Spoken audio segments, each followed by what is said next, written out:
Hello, I'm back with another book video for you.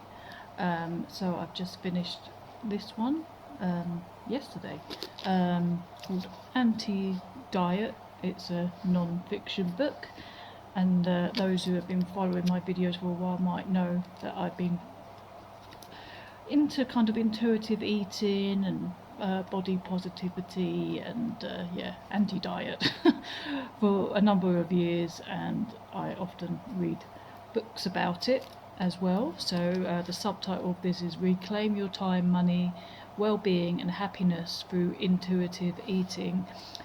So this was different again from other ones that I've read of a similar vein. This particular one, to begin with, I was a bit like I couldn't really get into it. The writing is really small, and it felt a bit sciencey to start with, so I was struggling a little bit, and I thought, I don't know if I'm going to actually make it through this one. But actually, the further I got in, it actually got a lot easier to read. The type was still small, obviously, but it got more interesting, and I could, I was more capable of reading it and kind of following through what it was, following through reading it. And a lot of other books that are specifically about intuitive eating talk about like the guidelines of intuitive eating, which this one actually doesn't. It talks more about, kind of at the beginning, it kind of explains how, like, in the past, fat wasn't seen as negative. It was actually skinny was poverty, and being fat or larger bodied was more a representation of prosperity. And it kind of goes on to explain how over the years it's got more and more demonized, and how diet culture has sort of come to be. So that was a really interesting beginning. And and then it sort of brings in the whole intuitive eating idea, and how you can get support with that. It's got a really good bit at the back where it kind of has loads of websites and books and things that you can look at to help you on your way to this anti-diet, which I recommend to everybody. And especially those, though, that have had body disorders and things like that. You really ought to read this or any books about anti-diet, but this is a pretty good one because it does explain the history of kind of fat phobia and all those sorts of things, and diet culture.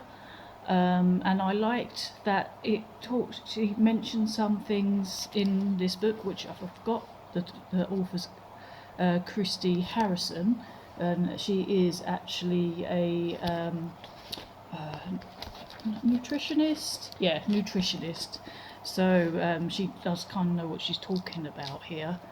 And she does mention, which I've noticed they don't really mention in other books similar to this, is how, intuitive eating would depend also on your budget and where you are with that. Because some of them, they're like, okay, so now you've given yourself permission to eat anything you want whenever you want, stock up your cupboards and all that. But that's not always doable, is it? Let's face it, we can't all afford to stock up our cupboards with all the items that we'd like to have on hand at any time. So I'm glad that she pointed that out, and she also made me rethink about emotional eating as well, and that it's not actually a thing.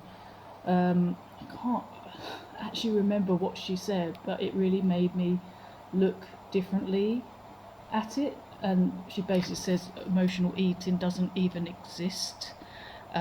She does explain why. I'd forgot to write it down, and